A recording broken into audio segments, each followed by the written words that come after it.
Add supports genuinely lets you apply real CSS only if a browser actually supports a given feature, a real safe progressive enhancement technique. In this video you'll use add supports correctly. This real fallback rule genuinely applies to every browser, including ones that actually don't support a newer feature below.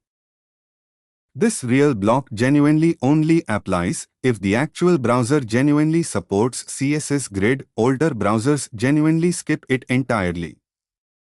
Add supports not genuinely provides an explicit real fallback for browsers that actually don't support the tested feature. Add supports property value genuinely tests for real feature support.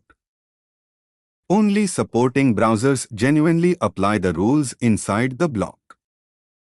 Add supports not genuinely provides an explicit fallback for unsupported browsers.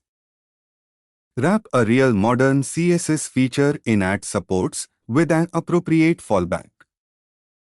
Ready to control real image fitting with object fit and object position?